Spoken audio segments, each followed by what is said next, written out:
I pledge allegiance to the flag of the United States of America and to the republic for which it stands, one nation, under God, indivisible, with liberty and justice for all.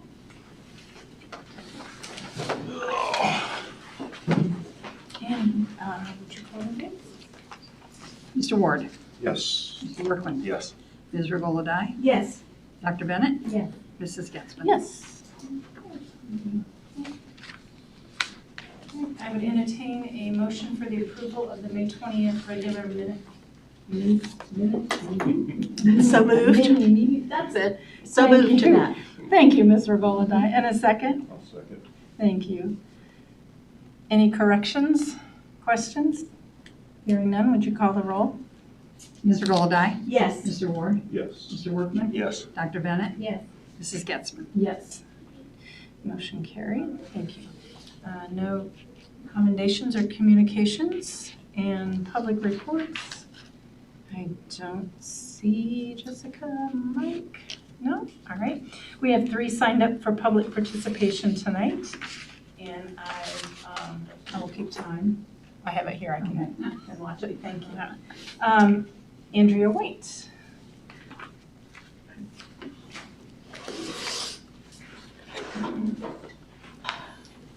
Hi, good evening. I'm Andrea White. I have 2 children in the district, one in middle school and one in high school.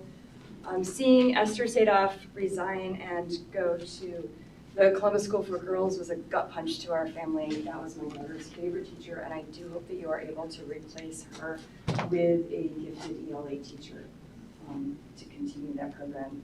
However, I'd like to address the resignation of the middle school librarian. And it is my understanding that that is not being replaced, and that is what I'm basing my remarks on.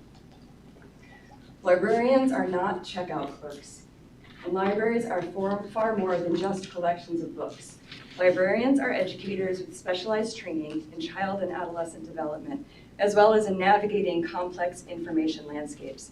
Their primary role is to educate about information access. When a high school lacks a certified librarian, students' learning and their ability to critically assess and evaluate information suffer significantly. Librarians play a crucial role in teaching media literacy and information literacy, ensuring that students can critically analyze information sources, discern credible from unreliable content, and understand the impact of media on their perceptions and knowledge. They teach students to recognize trustworthiness, or conversely, what to distrust based on lack of evidence in information sources. They also instruct students on the responsibility in creating and sharing information, fostering digital citizenry, and the ability to spot and not repeat hoaxes. These are skills that our students need to navigate the world. This education covers so much more than simply books. Additionally, librarians guide students on the appropriate and effective use of their phones and other devices, helping them navigate their digital worlds responsibly and productively. This guidance is crucial as their phones continue to exist outside of school and after they graduate. Learning to use them wisely and effectively is essential because employers often check social media, for example, during the hiring process. Students often do not develop these skills, or they won't develop these skills unless they come from school districts with robust library systems and librarians. Without a librarian to guide them, students face significant disadvantages, unable to access or effectively utilize digital resources essential for their academic and career opportunities. High school students deserve the presence and expertise of a librarian. Librarians ensure equitable information access.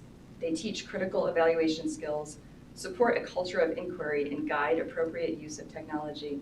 Investing in librarians is investing in the intellectual and social mobility of students, empowering them to navigate and challenge the digital boundaries that would otherwise confine them.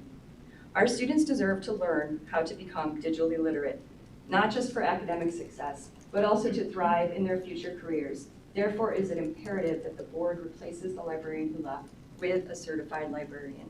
Thank you. Perfect. Thank you.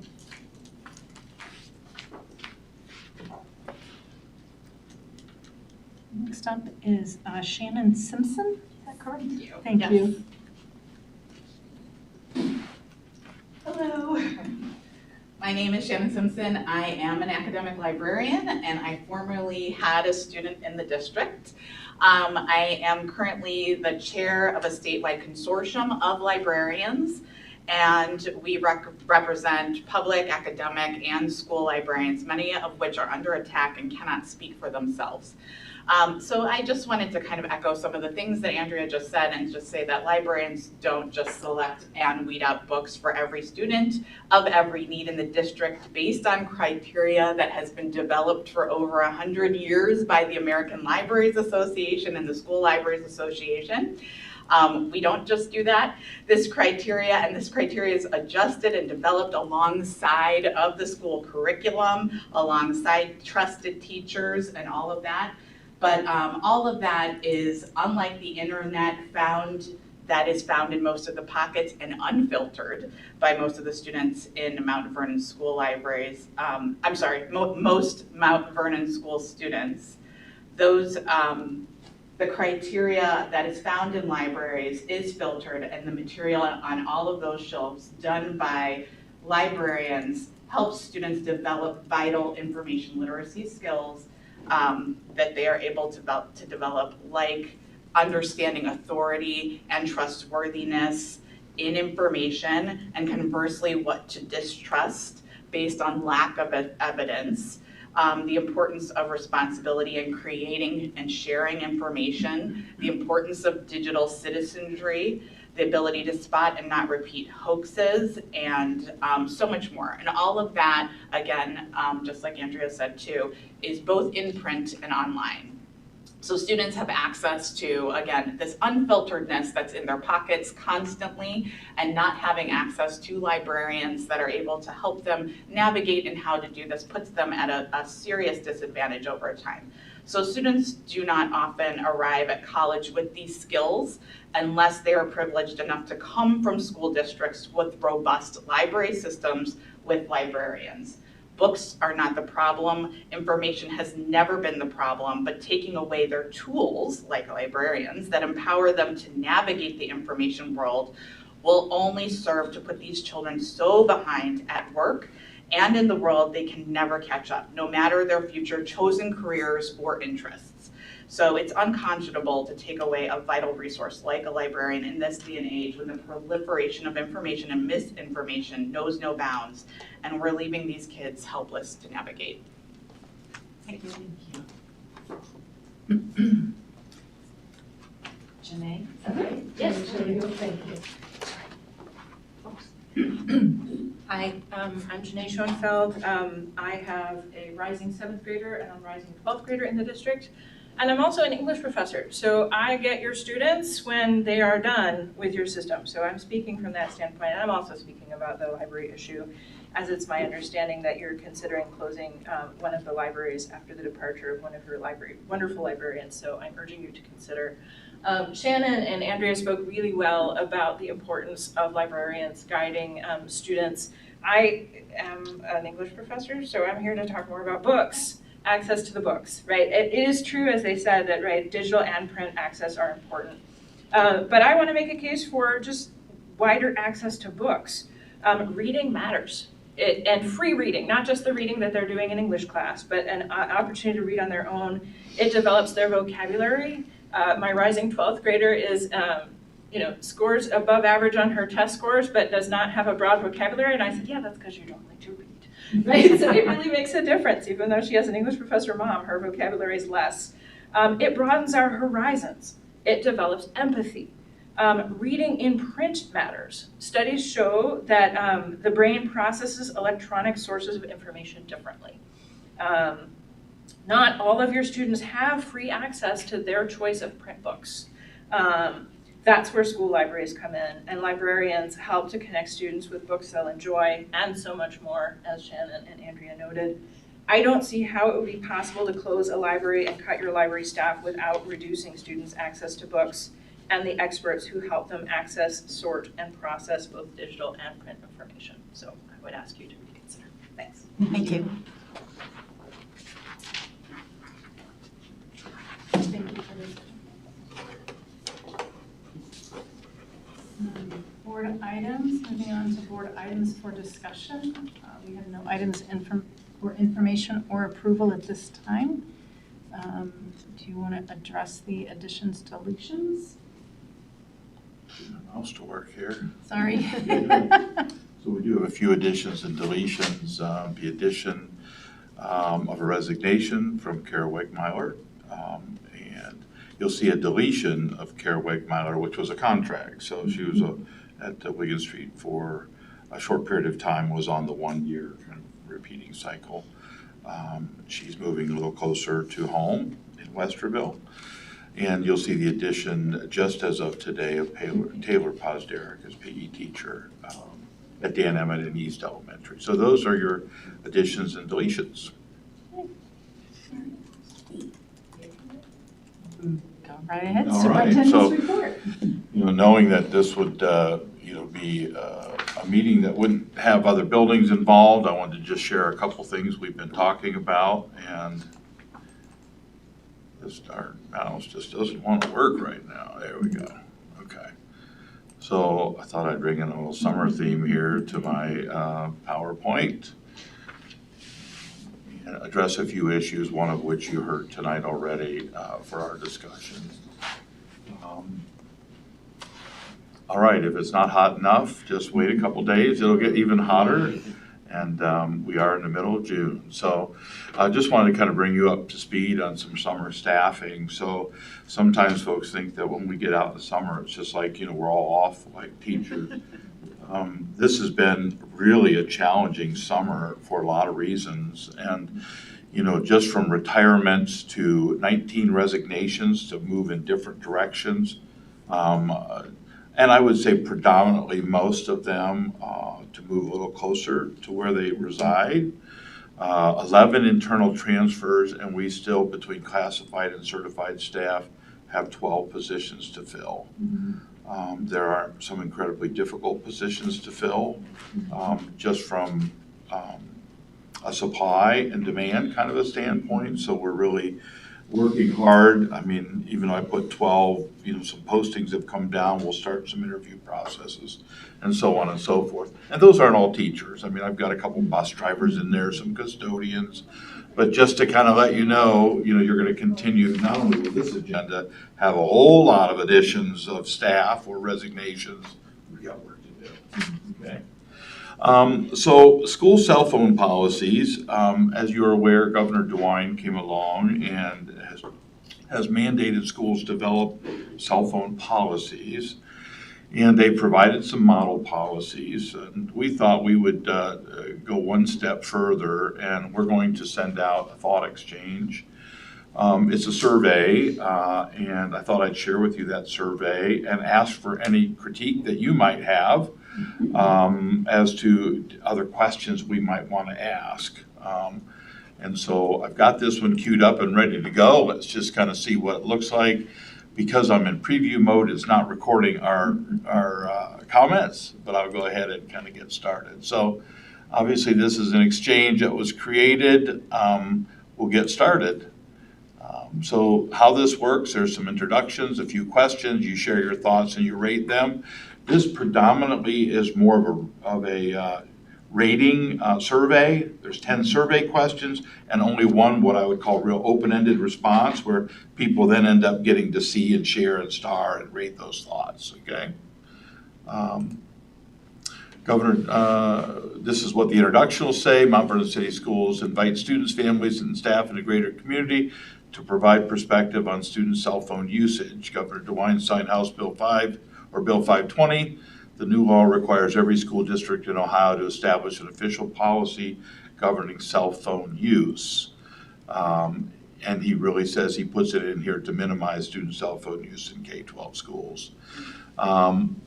This is going to be the central thought. That will be the last question. But prior to that, there are going to be a series of 10 questions that will provide some really interesting information as we go. So I'll hit next and we'll jump right into the question. This is privacy is in there, so nobody knows who these thoughts come from. And that's the power of autonomy and, being willing to share, kind of your responses there. So you say accept and we move forward. Question number 1, What is your role in the school community? And they have to select one. They can be a student, staff member, parent or guardian, or community member. And so by selecting that, then obviously you can tell down the road we get a chance then to pull out subgroups and really see what different subgroups are thinking. All right. So we'll pick staff member, because I have to pick one, I can't go on. All right. What grade levels best apply to you or your child? Select all that apply. So you could have children in multiple grade levels, and you might put middle school and high school. You may be a community member who doesn't have any kids in school anymore, and so you might put not applicable, but you're going to put down all that apply to you. Okay. And then what schools best apply to you or your child? Select all that apply. Again, same thing. You could have an elementary kiddo that's at Columbia. You could have a middle schooler and a high schooler. You may not have anybody in school. Or you may have a digital academy student. So you pick what you want, you move on. So we've kind of gotten some demographic information. So here's really kind of the first meatier question. I don't know how meaty it is, but how often do you or your child bring a cell phone or smart cell phone watch to school? And so the answer is either going to be done by a parent, all right, or in this case, mostly a student. Never, occasionally, often, every day, or it's not applicable. And you might say, what is that second one? I thought this was a cell phone survey.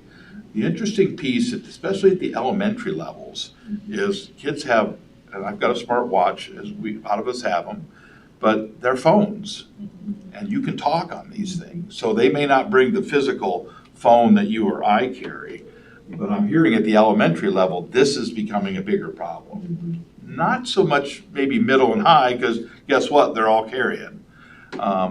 But so that's why the question's asked that way. So just wonder how many are even bringing them to school, all right?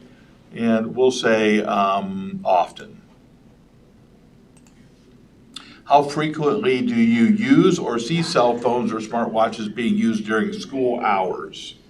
And again, this would be a student staff kind of a survey. If you're seeing it used always, put that down. Often, sometimes, rarely, never, or not applicable. And I think you'll have staff members probably answer this question one way. You may have students answer it a different way, but we're just trying to gain a perspective of how often they're seeing it being used. So we'll say sometimes. What are the most common reasons students use cell phones during the school hours? Select no more than 2. I mean, obviously you could select them all, I suppose, but we want to kind of drill down and prioritize a little bit. Are they for educational purposes, communication with family? Is there a social media aspect to it? Is it entertainment, games and videos? Is it for emergencies? And then we allow a spot for others, any other thing people might say they have it. And again, you're going to select just 1 or 2, no more than 2, and then the survey will kind of move on and you'll begin to see things kind of fall within some demographic categories. I would say if a parent is answering the question, it might be this. If a student is answering the question, maybe it's that, but it might be that. So I'll just pick one of each, okay? How do you feel cell phone use during school hours impacts teaching and learning? All right, is it a positive impact, a negative impact, or there is no impact? And again, I think you'll find different thoughts depending upon those who are doing. So I'll say I'm a teacher today, and I'll say it has a negative impact. And I hear that a lot from teachers. Okay. What is your primary concern regarding cell phone use during school hours? Select no more than 2. Is it distraction from learning? Is it cyberbullying? Is it cheating on exams? Is it inappropriate context, security and privacy issues? You do have mental health concerns, no concerns, or others. And so we're forcing them to, make a decision there. Okay, so I'll just pick one. And then if cell phone use is allowed, when do you think it would be appropriate? Select no more than 2. Some may say we should have no restrictions, period. Be able to use it all day long. Someone else might say, I think just before and after school. And so you've got those choices that you can pick. See if I can bounce out of one of those. And never during school hours might be what some people would pick. we're getting kind of towards the end here. What do you think should be the consequences if a student violates the cell phone policy? Because trust me, cell phones are, they're not going anywhere. And, we can develop whatever policy we want. And if it's banned with some level of flexibility, or it's, we allow it only at certain times, or no, we're not allowing it at all during school hours, some students are going to use it. And so then what are the consequences? And again, we asked to select no more than 2. Is it a verbal warning? Do we confiscate the cell phone and place it in the central office? Do we assign detentions? Do we notify parents or guardians? Do we suspend cell phone privileges for individuals who violate? Do we use our district's progressive discipline? First time is this, second time it kind of begins to escalate over time, all the way down to potentially in-school suspensions or others. Again, there's a whole gamut of things. My worry about a cell phone policy is just, quite frankly, the policing of it. I have a feeling it's going to end up taking a lot of time. I'm not saying that that's not a reason to enforce one or to enact a policy, but we've got to figure out how to do something there. So I'll just say those 2. And then this is the only thought. What thoughts, concerns, or recommendations do you have regarding students' use of cell phones during the school day? This is the one open-ended question that they just write down their thoughts. And then people have an opportunity to go and look at other people's thoughts, and they can say, oh, man, Mrs. Bennett is right on, 5 stars, or, or hey, Mr. Cedar's he's out there, man, 0 stars, or whatever. And so then we get a chance to see what thoughts kind of bubble to the top. Okay. So with that in mind, I'm just kind of curious as to your thoughts relative to questions. If we want to tweak or modify any of those, it's really about finding information to help develop a policy. When you look at the state board policy, it's pretty generic. I know Danville just went through, a process, and I know you have it in your one thing to share. We wanted to make sure that we allowed the community to weigh in on the topic. And again, whatever decision we ultimately will end up deciding, there will always be someone who maybe doesn't agree with that decision, but we want to make sure we give voice to it. Any thoughts from the board? Fredericktown had some kind of survey or discussion with parents as well. What did they? Mm-hmm. Yeah. Yes, they did.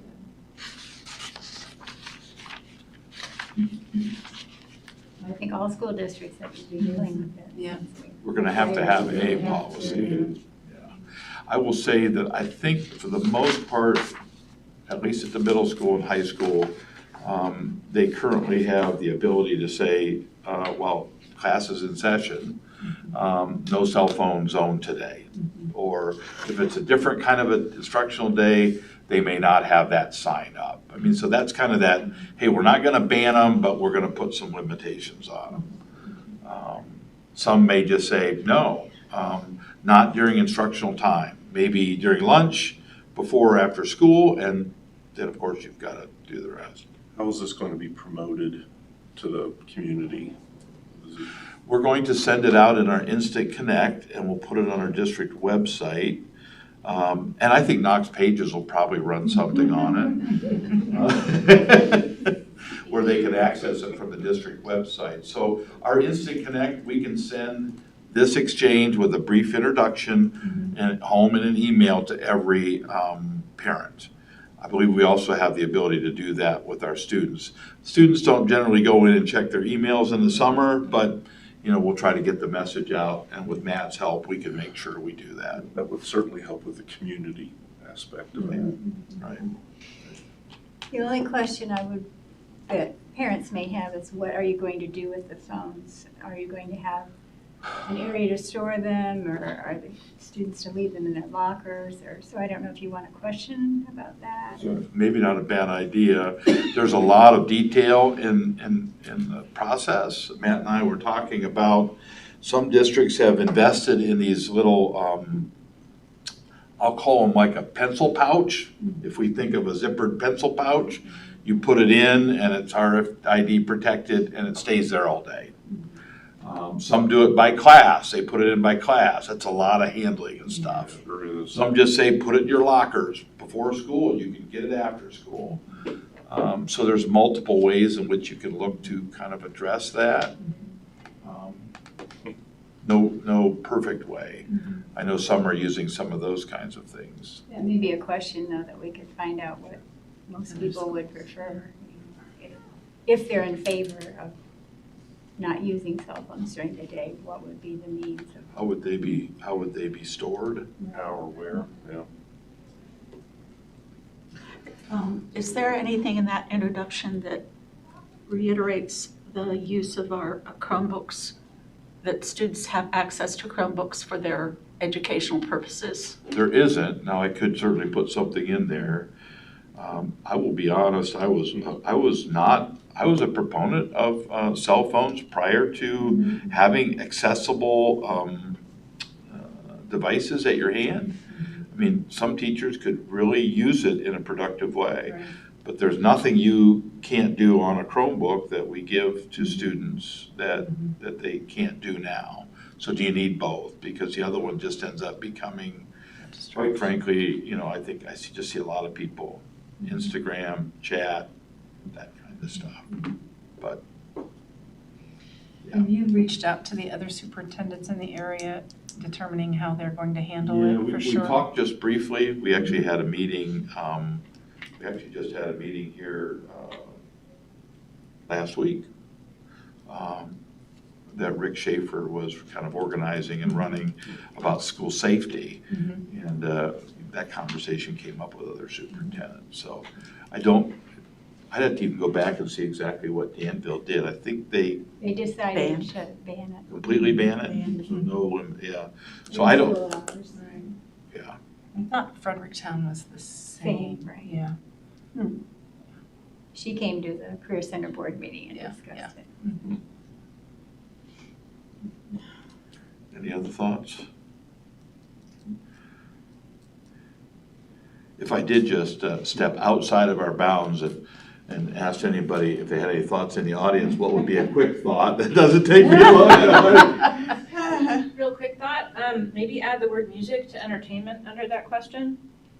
You could put games and whatever, but, Kids listening to Music. Yeah, and I would not put it under the same item, because Okay. you can listen Its to own music. use. I don't love the idea, listen to music and do homework, or listen to music during lunch, because I do know that's what my child does. or independent work time. Or independent work time, yeah, during study hall. They put in listen to earbuds music. and And- listen to music. And not, there's that. And then also, how would parents know the answer to that question? The only reason why I know that they're using. separate one for students. Right, they'll do a separate one, but the question is still gonna come across my eyeballs after I say I'm a parent. It's gonna say, what is your child doing with the phone? Some of that stuff, I don't know. Like, they might be using it to access something I don't know about. I don't know how honest they'll be, but I have to agree with you. I have to agree that I think it will be very difficult to police, so I think banning it is like, that's just, you're setting yourself up for a lot of work if you just outright ban them. Because they're gonna hide them, they're gonna like be doing all kinds of stuff. Yep, I got a watch taped right here inside my shirt. I know. Yeah. And also, your question about impact, you have positive, negative, none. You don't have both. It could be both positive and negative, and that would be the one I choose. Thanks Thank for you for asking. honesty. Yes, Thanks for asking. Thanks for asking. Okay, thank you, I appreciate that. So we'll put a little extra work into that. Usually the English teachers get me on grammar or I something. That's what I get. Well, I'm the psychologist who used to create surveys. All right. When was the time frame you were thinking about? Yeah, I thought by the end of the month that we would get something out. That way it would give it some ample time to move forward with it. So one of the topics that you heard about tonight and one I wanted to bring to you just for our conversation was the idea of library services. So, and it really pertains to Mount Vernon High School and Mount Vernon Middle School. So, prior to a recent resignation, the way that we have staffed our libraries, all 6 elementaries have what we really would call library aide, not a certified librarian. The high school and the middle school both have certified librarians. And I remember when a gentleman retired a while back, we thought we'd really have a hard time finding a certified, and we did in Keith Course. So currently we have one certified librarian and an additional library aide at the middle school, and a certified librarian and additional aide at the high school. Again, due to a recent resignation of a middle school librarian, Laura Rockty, who I really think did a great job. And I know she got some undue criticism. And we tried hard to support her during that difficult time. But she's moving a little closer to home and in the Westerville area. So where do we go from here is the question. And so obviously, anytime we have resignations, I look at, do I need to replace those positions? And certainly there will be folks who will say, yes, absolutely, and others that, maybe not. And so you got to carefully look at this. And so, again, I took a look at the last 6 months of library circulation. And, everybody uses their libraries differently. Obviously, at the elementary, you read it, you use it a lot differently than maybe you do at the upper levels. And what you're noticing there is just the number of checkouts or the way that folks currently are using the library. And so when you look up at the high school, you realize we have the largest enrollment, and yet in an entire 6-month period have checked out 300 books, 334 books. When you look at these other areas where you've got, pretty much an average of 4 to all the way up to almost 9,000 books. Part of it is the schedule, certainly. At the elementary level, there's scheduling time to go to the library, and there's much more intentionality with it. The middle school still does some of that, but certainly not as much as the elementary level. At the high school, students go to the library and predominantly during their study hall times. And that's kind of what that space is generally used for. I couldn't attest to how many, teachers are working collaboratively with the librarian and coming and what they're doing relative to that. But what I do know is that circulation and high school libraries in general, whether we like it or not, just are not utilized in the same way that maybe they once were at one point in time. And so looking at those things in mind, I don't want to close the high school library. However, I do think it's prudent for us to really consider keeping our one certified librarian, focusing his major efforts at the middle school, because I think, as you can test, that's where a lot of that is taking place, keeping our 2 library aides, and then using the library aide at the middle school as we have, and the library aide at the high school in concert with, one certified librarian. And again, we're still doing that through study halls. I think there may come an opportunity where we want to reevaluate that huge space there. And we may want to meet with Knox Public Library at some time and develop some sort of a relationship where, again, we can continue to find access to books. And somehow, if things begin to change and go more in one direction, to not leave students out, but yet they can delve into the card catalog of one of your public libraries. And that's kind of what they're doing in Newark and a couple of the other, larger districts that I've looked at that have, begun to think a little bit differently about the high school situation in general. Any thoughts or questions on that as we shared? Just the idea that was floated that using the public library as a resource and creating our book dash, where the books would be sent from the public library to the high school. I like that idea. I still think that we absolutely need to keep the library open at the high school and have access to the books for the children. And possibly, I don't know if the middle school librarian would be able to share some time with the high school or not, or if that would just be too tight of a schedule. I think there are certainly opportunities, if they're gonna share, we're gonna share the certified librarian, that they have to go periodically back and forth and just make sure they're staying up to what's going on. Again, not really understanding the complete schedule at the middle school. I would venture to guess there are times when they could venture to the high school for short periods to help support that. They just don't utilize it that way at the high school. At least they haven't since I can remember. And we have very tenured aides at both the high school and the middle school, if I'm We do, thinking correctly. we do. Do we know how much access our students use the Ohio Digital Library and I don't. Ohio Link? Yeah, I don't. I would say that I'd be surprised if most students don't have at least one study hall, or if that was something they wanted to do, because the study halls are right outside the library in the cafeteria area, generally speaking, that if, they have the access during that time to do it. And unfortunately, it's not utilized. I mean, I can attest that I can walk over there about any time during the day and walk in there, and I might just see a handful of students sitting at a desk, and generally it might be almost more like a quiet study time. I don't know how much what I would just call individual reading would occur. And, talking to Keith, he would even say that when you just look at 334 total in 6 months, he certainly says he has a handful of more voracious readers, some that, that would be those who are, who have checked out, 20 or 30 over the course of a year.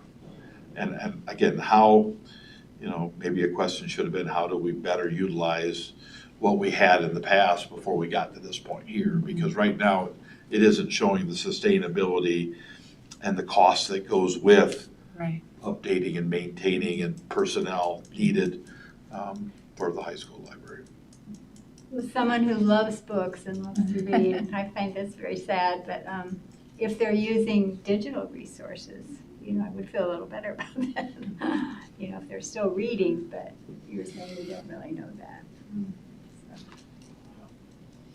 That would probably go along with some of the coursework that they're taking as well, too. Yeah. And what teachers require. Right. How much research. Yeah. And the tests always loom heavy on the kids. Right.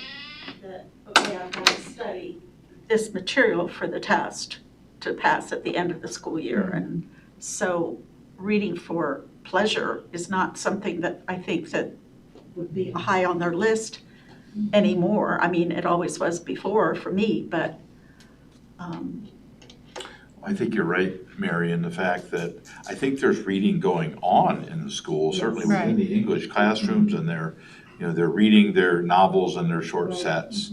But the pleasure side of the reading, I think has certainly changed. They're getting that kind of stuff differently. I'll be the first to admit that I probably take on 50 or 60 books a year.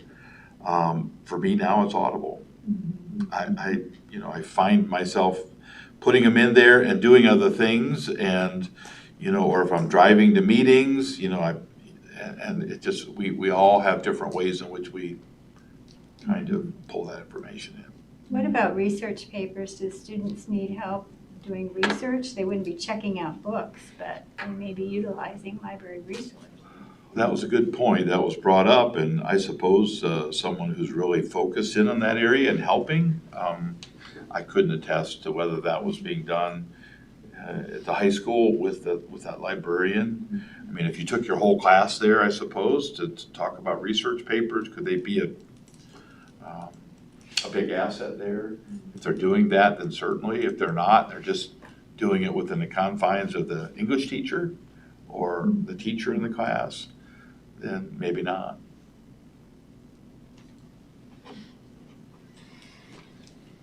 So anyway, I wanted to just share that information with you, and appreciate the comments that were shared. And right now, I feel like the middle area is to keep them both open, but to go out and try to seek out, another certified person to fill in a gap here that at least for now, that doesn't seem to be quite the need that maybe it once was. Wanted to just give you a quick update. There were a few of us here who were part of the first facility planning committee meeting. We had about 50 committee members attend. Others, who weren't able to attend will come to the second meeting. We're working on our website presence now because the idea is that everything that's shared in these meetings, we want to make publicly accessible. I know for those who were at the meeting, we sent out the PowerPoint slide deck that was shared in the meeting. We also shared a part of that. Do you remember the year we went around all the buildings and we created a report card? We shared an example of that in the website. Some said, hey, can we see all the buildings? And so we sent out that presentation. So we want to continue to try to develop a place where everybody who isn't part of that committee can at least see the information. Our next meeting is July 11th. We're going to actually combine that with a couple building tours. Our hope is that we can get a chance to get out to the buildings as we begin talking about this. The first meeting was a lot of information, a lot of historical background, and you'll see, because I'll share with you the slide deck of that as well. But physically seeing the space is important. John Fry, who's not here tonight, but we are going to actually have the building principals do a building tour of each building, and we're going to pull it into a digital format. I mean, it may not be like we're recording on the night that we're doing the building tour, but we're going to try to use a lot of the things that we had put, those 13 characteristics or 14, and we're going to try to address those in each building with the building principal sharing.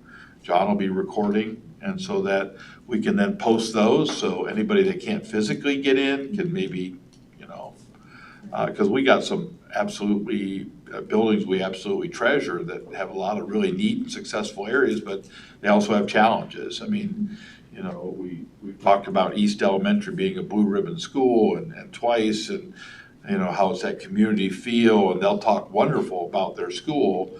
But even Carly will talk about, I've got intervention specialists down in little closets in the basement in the tunnel. I mean, and so, so much of a school is beyond the physical structure. It's the teachers, it's the students, it's the family, the community members that are a part of it. The building can certainly be an extension. So we hope to do that. I know on July 11th, we're going to start out at Pleasant Street at 5:30. And we're going to try to get back up to the high school. We're going to have our meeting at the high school this next time.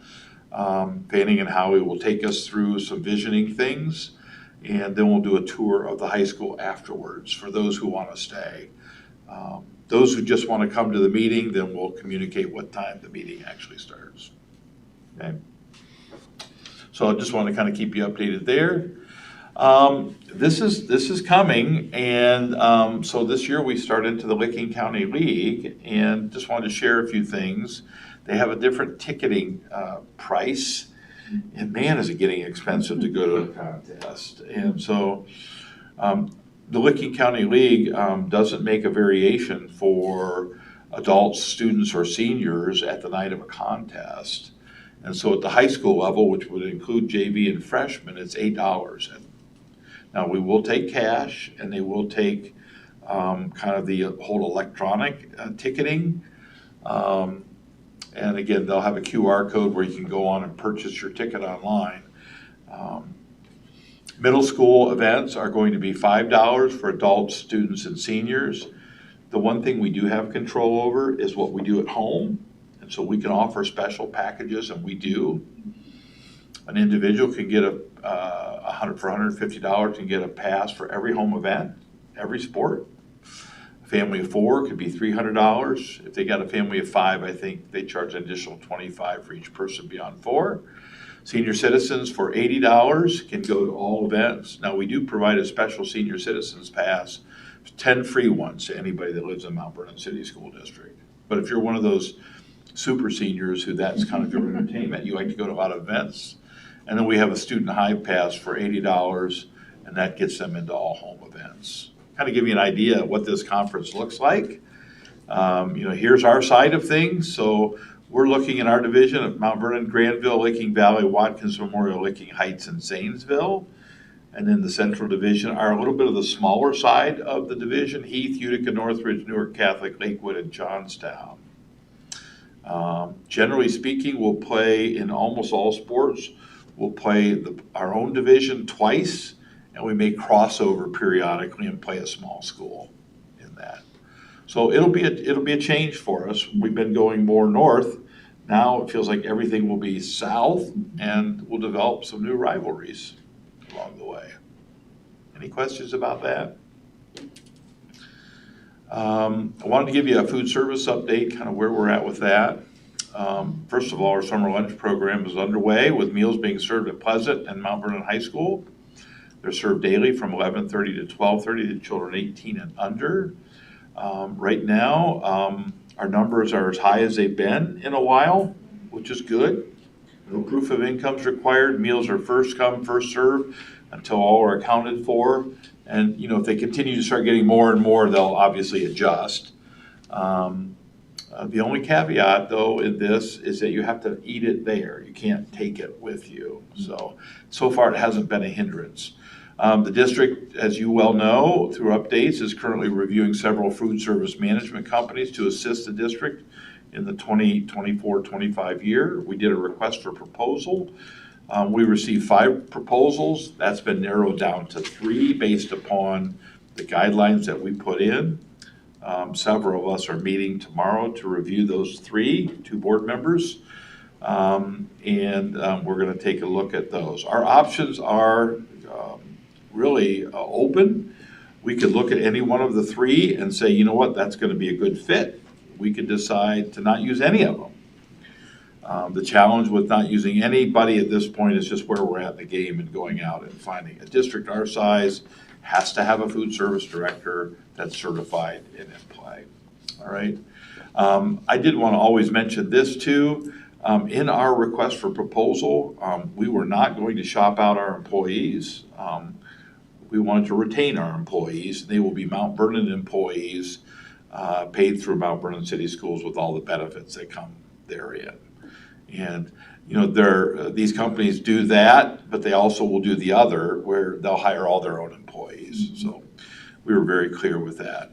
I will say that the district has applied for and is reviewing a federal community eligibility provision called CEP.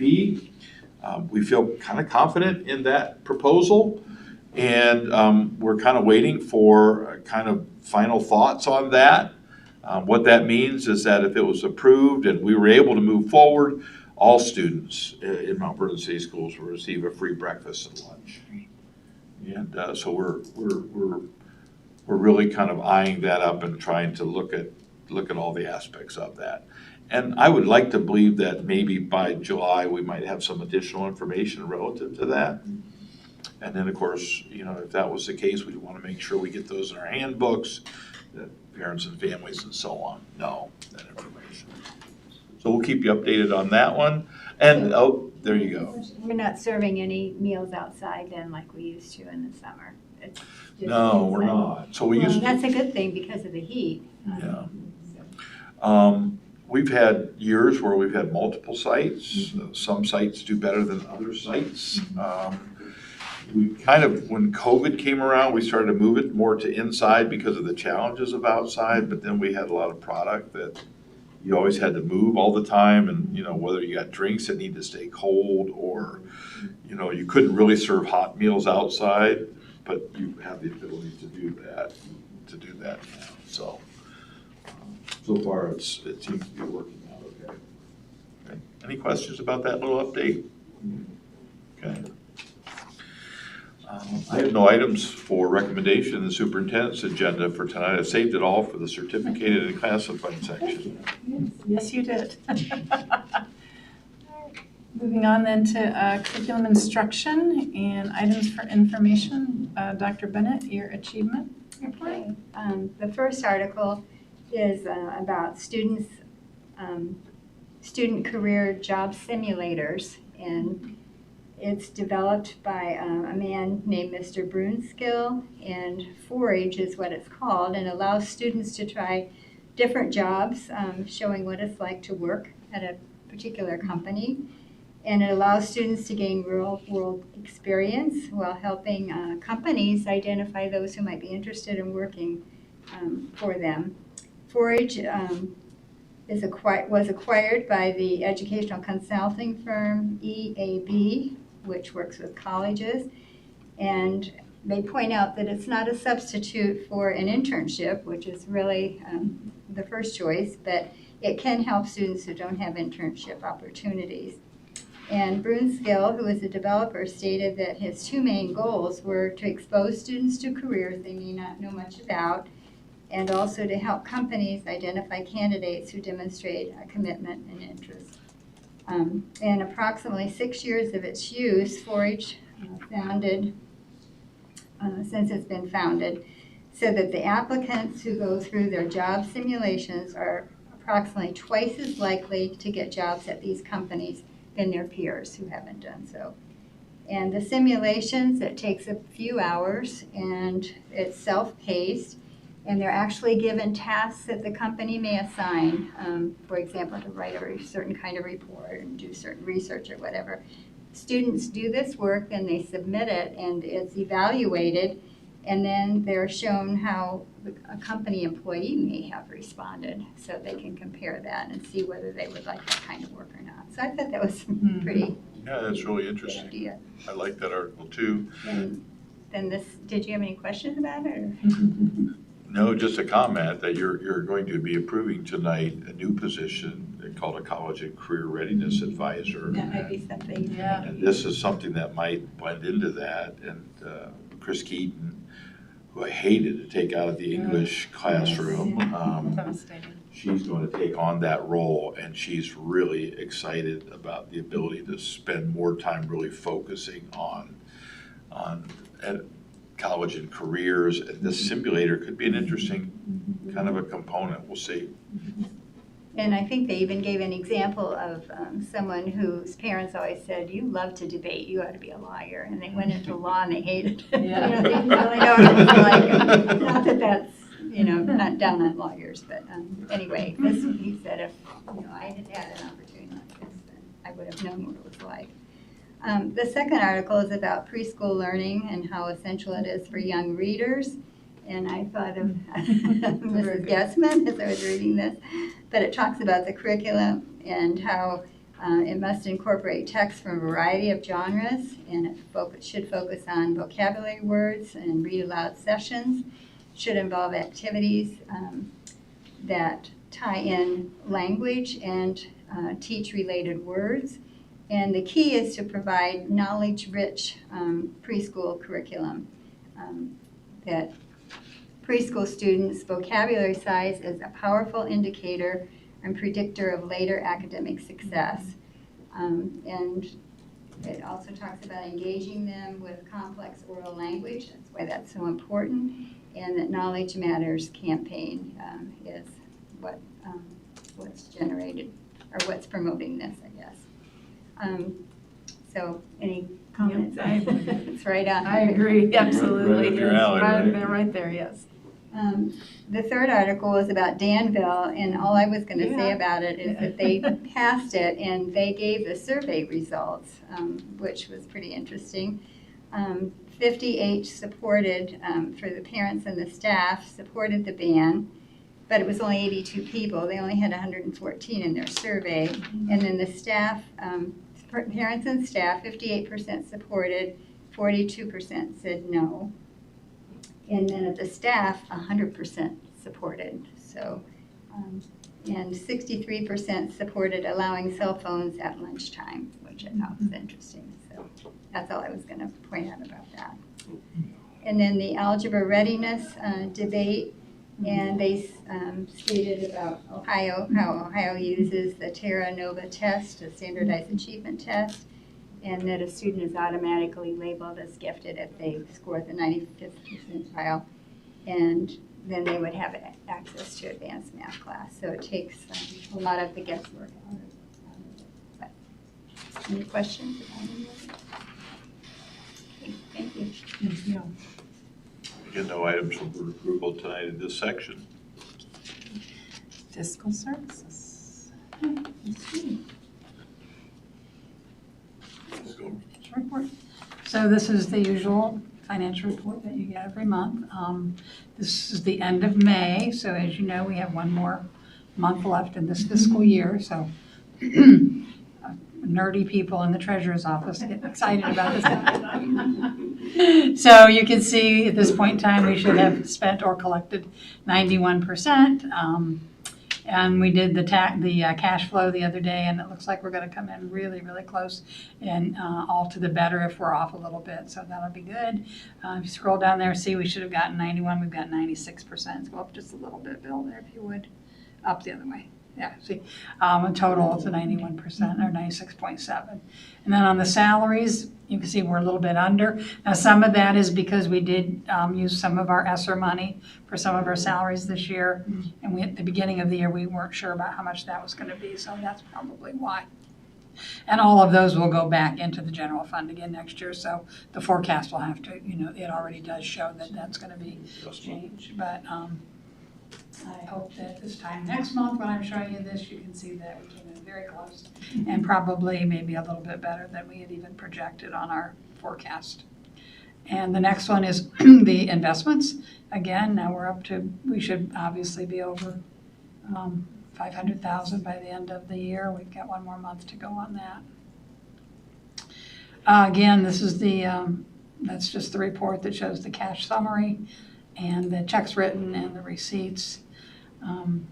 Temporary appropriations, because our fiscal year ends at the end of June, the county auditor won't have any appropriations for us until later, except for that we have to send them temporaries.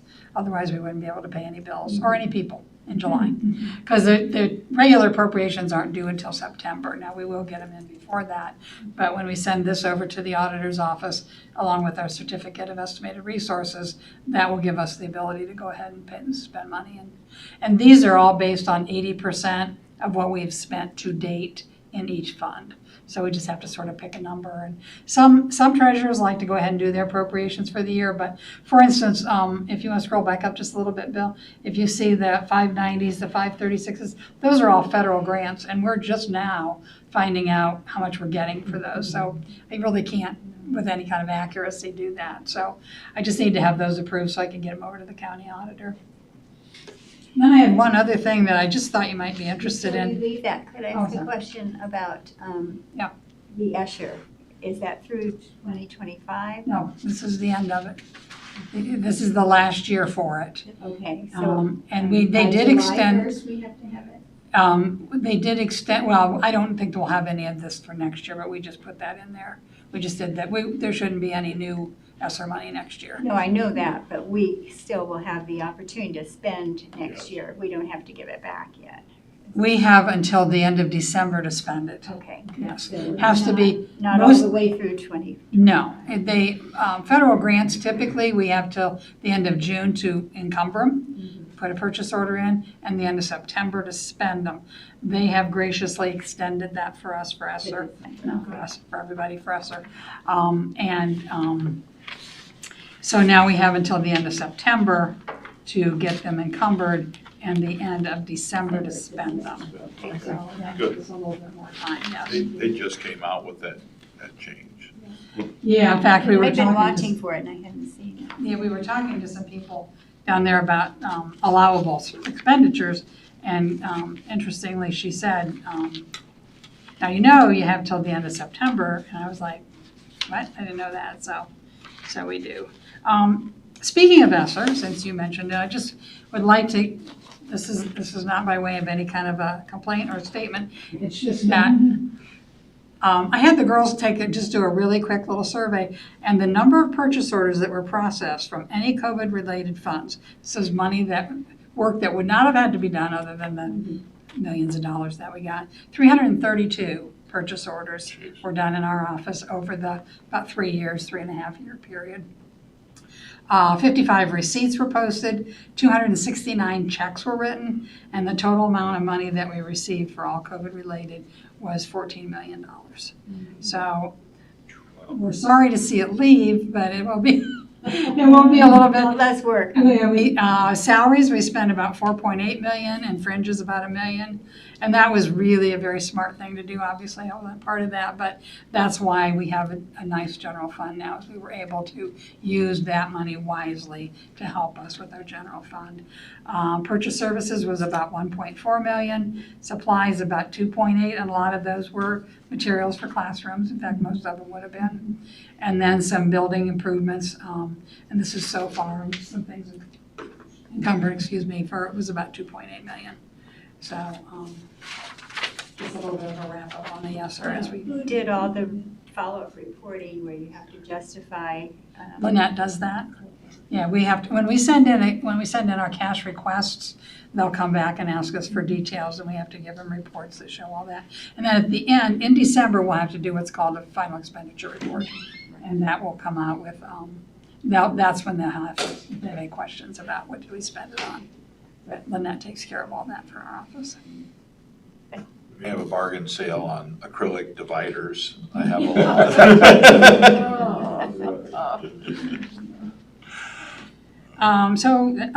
One other thing, our property insurance for the coming year, the next year starts, property, fleet, and liability, starts July 1. As of today, our insurance company was still getting us some final figures. They were shopping it out to make sure that we got the right, the best deal.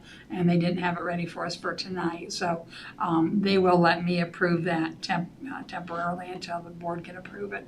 So obviously we don't want our insurance to lapse at the end of June. So you'll see that if we have it, on Mr. We Workman's could door. have a special meeting. Maybe a conflict, yeah, no pressure. They were hoping to get that to me tonight in time for the meeting. So if we end up having any kind of a special meeting or anything, we'll stick that on there too. And that's all I have. Good report. All right, I would entertain a motion for approval for the financial reports. So moved. Thank you, Ms. Regola-Dye. Mr. Workman. Any other additional questions? Hearing none, would you call the roll? Ms. Regola-Dye? Yes. Mr. Workman? Yes. Mr. Ward? Yes. Dr. Bennett? Yes. Mrs. Gibson? Yes. Motion carried, thank you. Moving on to business services, and Ms. Regola-Dye. Thank you. There's a lot of bills, but I will highlight some. HB 178, introduced, would prohibit public schools and public preschools from discriminating against a student due to traits associated with race, such as braids, locks, twists, etc. And the bill would also provide permission for legal action based on that discrimination. HB 432 makes changes in career education teaching. SB 112 would require a school building to comply with national life safety standards. In addition, the Senate approved the appointment of Jeremy Varner as ODU's Deputy Director of the Career Technical Education and Workforce Division. Whew, that's a mouthful. HB 70 requires schools to adopt a policy regarding the administration of over-the-counter medications. HB 147 makes changes to teacher licensure. SB 259 makes changes regarding interscholastic participation and students being bullied. SB 181 makes changes in ticket pricing for school events. In federal news, the House spending subcommittees are making progress on the fiscal year 2025, and Congress may just view the fiscal year for 25 funding to reflect the same as for 2024. That's just some of what's going on. Anybody have any other comments or questions or? No, I did find one thing in here, and I thought of Miss Andrea here. You're not on the House of Higher Education Committee, are you? Because Andrea somebody White is, I know, I saw from that. Kettering has House Bill 572. I saw that. And I thought, I saw that. okay. Yeah. Yeah, I'm definitely not a Republican from Kettering now. Alter ego. All right, thank you for that. Thank you. We do have a couple items for board approval in this section tonight. Knox County ESC Primary Service Agreement, Knox County ESC contract amounts. We do have an easement agreement with Dan Elementary property as we're kind of doing some work over there on Mansfield Avenue. And then the station break facility use request in the event of an emergency that we would use our facilities to help support, some sort of an event that they would need to use our facilities. And then finally, SPY is going to use classrooms at Columbia on July 22nd through the 26th and June 29th to August 2nd for a robotics camp. So those 5 items for your approval. So moved. Thank you, Dr. Bennett. And second? I'll second. Thank you, Mr. Ward. Any additional questions or comments? I have a question about the easement agreement. I found that really difficult to follow. I don't know if anybody else. That's why we sent it to the attorneys. Yeah. And they said that it was fine. It said they're gonna give us $300. That's what they're gonna give us in order to use the easement to do they're doing some repairs to Herb. No, Rick's here. Yeah. So they're, Help us. they're doing it's a federal grant. They're gonna do a lot of work along Mansfield Avenue. And they need to come onto our property to complete some of that work. But then they will reclaim it to put it back the way it was. So it's basically just giving them permission to use our property, that easement for a short period of And I time. couldn't make it wasn't clear to me whether we were paying it or someone was Yeah, paying us. they're paying us Okay, to come onto our property. okay. Mhm. Any other questions? Hearing none, would you call the roll? Dr. Bennett? Yes. Mr. Ward? Yes. Mr. Workman? Yes. Ms. Regola-Dye? Yes. Yes. Okay, motion carried. All right. Under Student Services, no items for information, a couple items for board approval tonight. The first is a Licking Regional Title III Consortium. So if you get less than $10,000 in your Title III consortium, you need to pool it together. And so we have traditionally gotten less than 10,000. So we pool our money with the Licking Regional Consortia Group. And then item number 2, as special education continues to just really become so encompassing, we need to hire some outside services from preschool psychologists and school-age psychologists. The Knox County Preschool or Knox County ESC, they lost their school psychologist to another district.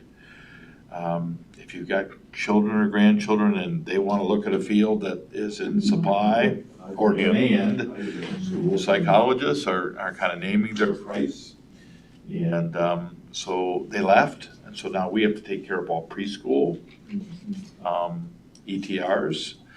And we're over on what our 2 school psychologists could do, so we have to have support from an outside agency as well.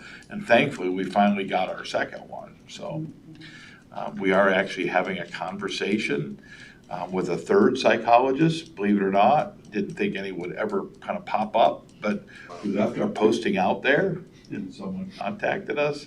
Haven't heard back from them, but in light of what's going on at the preschool, and we have about 40 more ETRs than what our 2 psychs can legally do, we have to look at all avenues to make this work.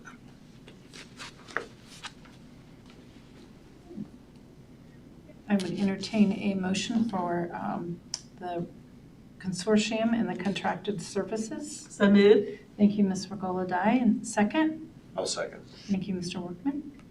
Any additional questions? Do you know Connie, who was the preschool psychologist? That'll be a big loss. She was great. She went to Mid-Ohio ESC. Which is where she's from. She's from that area. Is she? Yes, she It is. really has become kind of in a weird way, a bidding war for these positions, because you just can't find them. Some of our partner schools in the county are, they're getting into tele-school psych because they can't find a person. You can only imagine doing an ETR over a Zoom call, right? It's not ideal, but it's unfortunate. It's the way some people have to go. We're very fortunate right now. We're doing, I know at the preschool setting, we're doing speech. Telespeech. Yeah. I've seen that work out, not as bad as I might. It's not as bad, but yeah, it's still. All right, I'm sorry. Call the roll. Mr. Holodye? Yes. Mr. Workman? Yes. Mr. Ward? Yes. Dr. Bennett? Yes. Mrs. Getzmann? Yes, motion carried. All right. On to personnel certificated. So no items for information, but quite a few items for board approval tonight. So when I talked in an earlier slide about retirements and resignations and internal transfers, you're going to see all of that here. So item A is a whole list of resignations. And then we start to go down through the administrative contracts that need to be renewed. And then you get into our new teachers. And you'll start to see a list of those teachers listed there. I know you've had a chance to look at those. And then we have some certificated contracts. So all the teachers who are on one-year contract, they have 3 of those before they move to 2-year contracts. And this is that time when we start to put those down. So these are all what I'd say with teachers within 3 years who are now up for contract. So that's quite a list there, a whole lot of 2-year contracts. And then they find it into their final cycle of 3-year contracts before they continue to do those.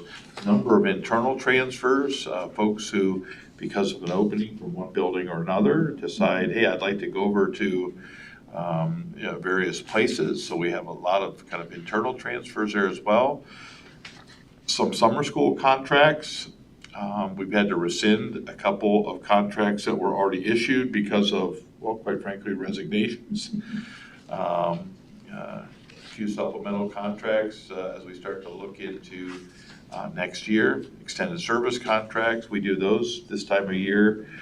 And because of our school social workers and guidance counselors, you'll see quite a few of those. When you put them all down together, it's like, whoa.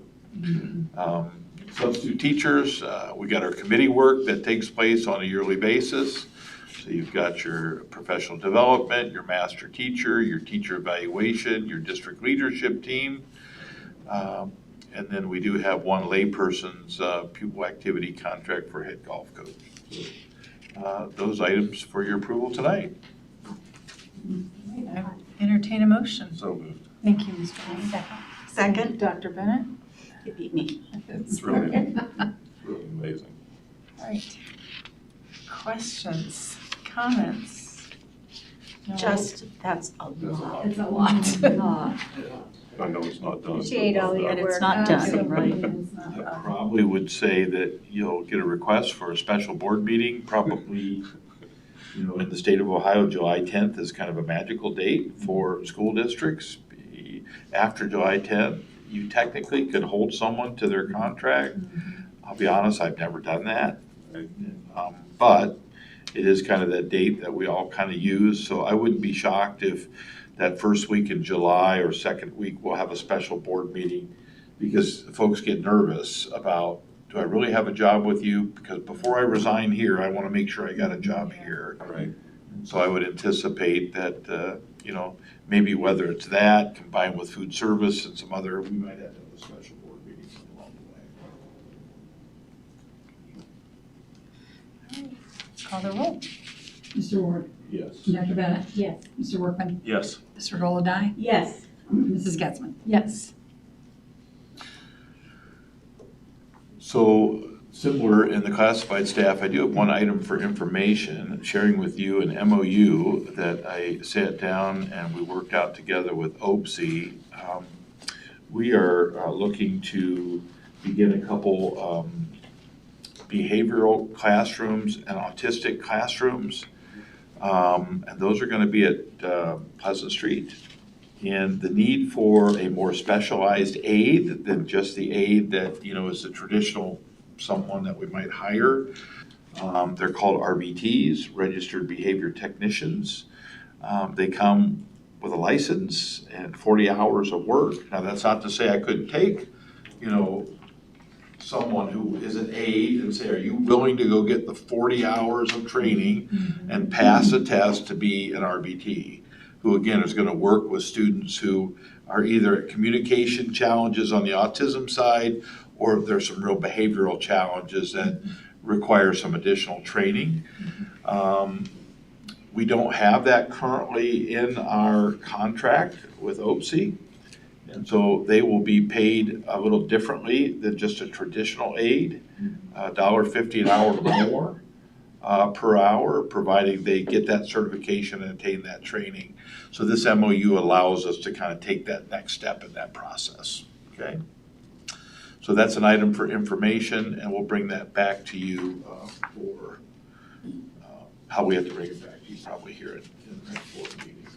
Recommended items for board approval, however, we have a number of cooks, 2-year contracts,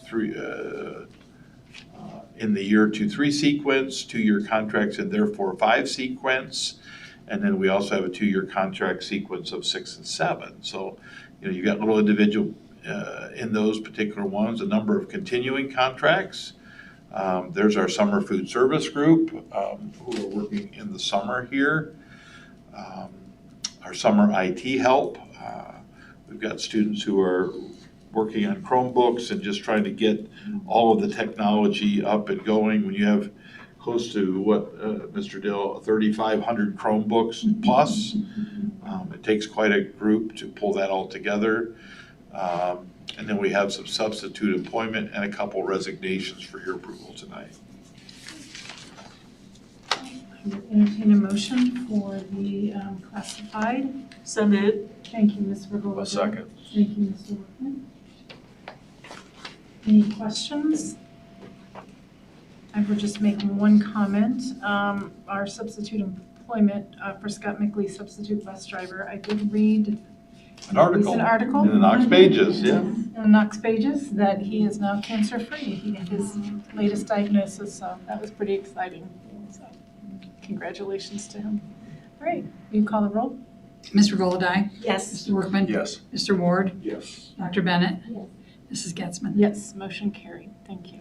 Okay, we will entertain board member comments, and after that, then we have a need to go into executive session. So let's see. We'll start with Dr. Bennett. I guess I would just encourage everyone to have a safe summer and be healthy, and families, please read with your kids. Yes, very good. Thank you for coming this evening, and thank you to the people who were so polite and gave us their comments. We appreciate that very much. And we deeply appreciate all the assistance from the community overall in the past year and years before that. And I'd just like to compliment all of our staff for a fantastic year. Thank you. Mr. Ward. Yeah, I too would, seeing the kind of the year in review and looking forward, I really want to just express my appreciation to our staff at the central office and keeping the machine moving during this off season.